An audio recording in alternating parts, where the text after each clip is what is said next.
Hello students. Including this chapter, this is the fourth chapter of literature. Understood?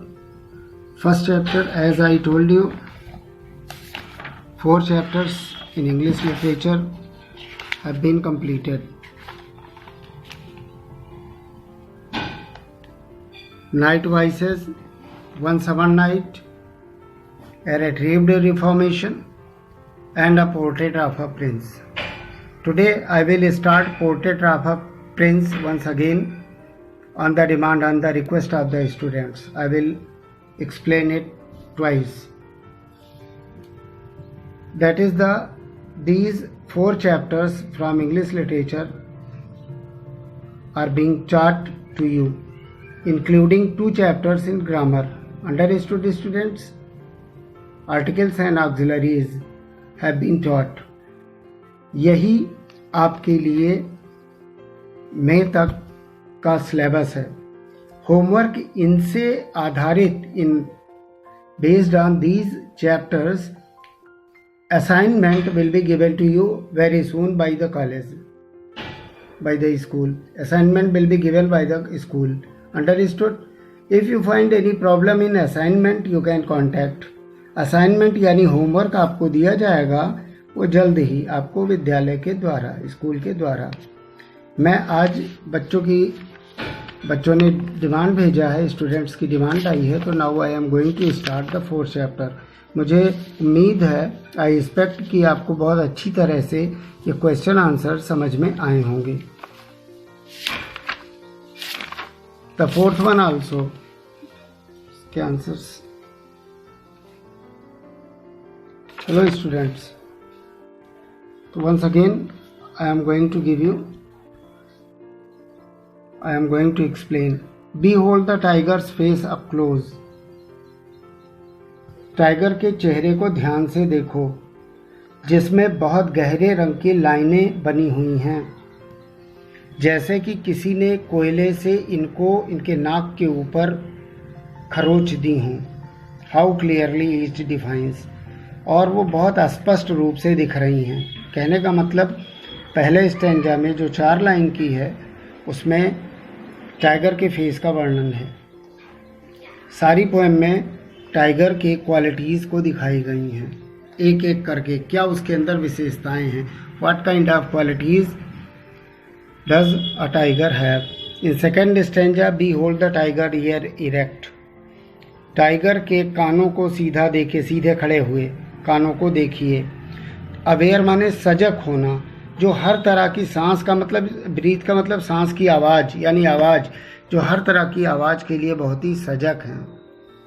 और वो इतने sensitive हैं कि पत्तियों पर चलती हुई, रगड़ती हुई किसी भी आवाज़ को फिल्टर करके उसके मस्तिष्क तक पहुंचा देती हैं. कहने का तात्पर्य है कि उसके कान इतने सेंसिटिव हैं. His ears are so capable that he can hear a slightest noise also.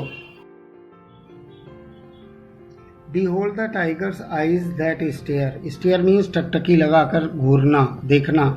उसकी आंखों को देखिए, जो आपके ऐसा लगता है जैसे उसकी आंखें आपके अंदर, आपकी आत्मा को झांकती हैं. यानी उसकी बहुत ही गहरी भेद भरी आंखें हैं. वो चैलेंज करती हैं आपको. आप बुद्धिमान बनिए, उससे सावधान रहिए, सावधानी बरतिए. वो इज इन कंट्रोल. ठीक है, जो उसके नियंत्रण में है उसकी आंखें, उससे सावधान रहने की ज़रूरत है. अर्थात उसकी आंखें हर चीज़ के प्रति संवेदनशील हैं. तो आपने देखा उसके चेहरे का वर्णन, उसके कान का वर्णन, उसकी आंखों का वर्णन एक टाइगर के. Behold the tiger's nose below. अब उसके नाक के नीचे आइए. It tells a distant facts. ये सत्य को पता कर लेता है दूरी से ही. मतलब इसकी सूंघने की शक्ति बहुत ही तीव्र है. दो आउट द साइड, भले ही वो चीज़ निगाह से ओझल हो, मतलब दिखाई ना पड़े. He is in the know, लेकिन वो जान जाता है कि कौन सी चीज़ है. यानी हर चीज़ की गंध को पहचानने में उसकी नाक सक्षम है. So watch out if he acts.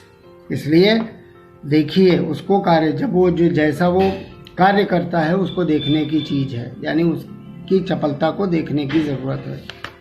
In 5th stanza, behold the tiger's tight lipped mouth. उसके मुंह कैसा है, उसका टाइट लिप्ड, बहुत मतलब बिंधा हुआ उसका मुंह है, उसके दोनों होठ कस कर बंधे हुए हैं एक दूसरे से, जो कि डैगर कहते हैं खंजर को। उसके दांत जो कैनाइन्स है उनकी तुलना डैगर से की गई है, जो अपने खंजरों को बहुत ही अच्छी तरह छुपाए हुए है। उसके टॉप सेट, भाई जबड़े में दो तरह के दांत होते हैं, एक ऊपर एक नीचे।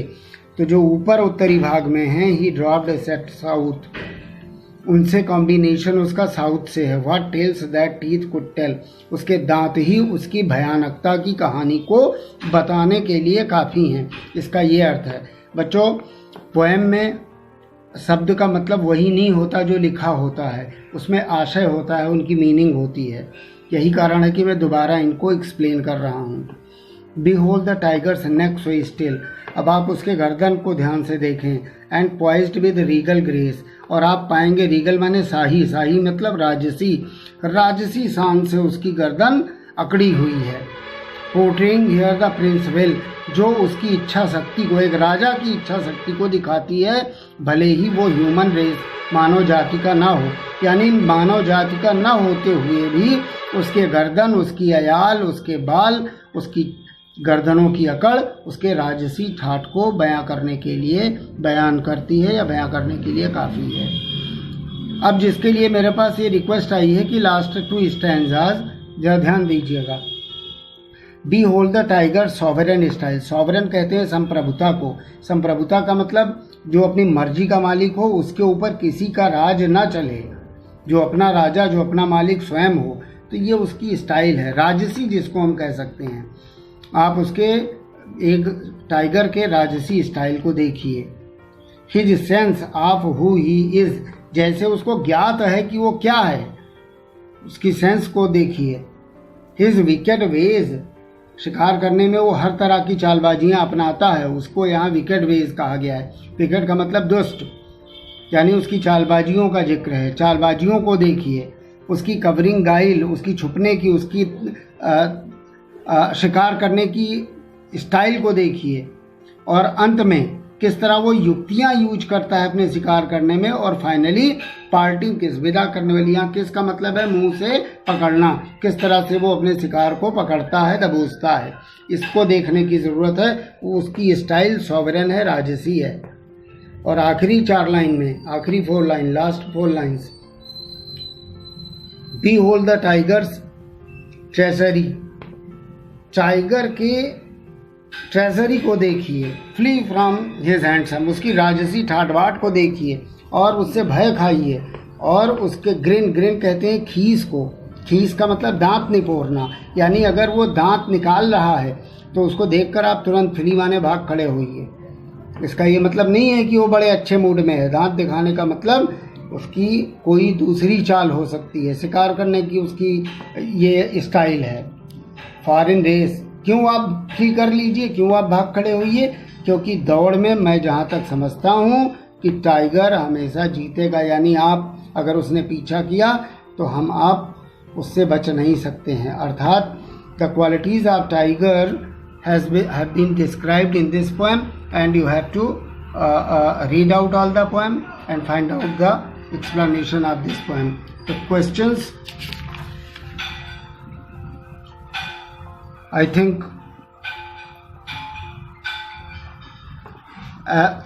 exercises will be given, assignment will be given very soon. Okay students, the question answer, and you have to write down the word meaning of this chapter. Okay, good day students.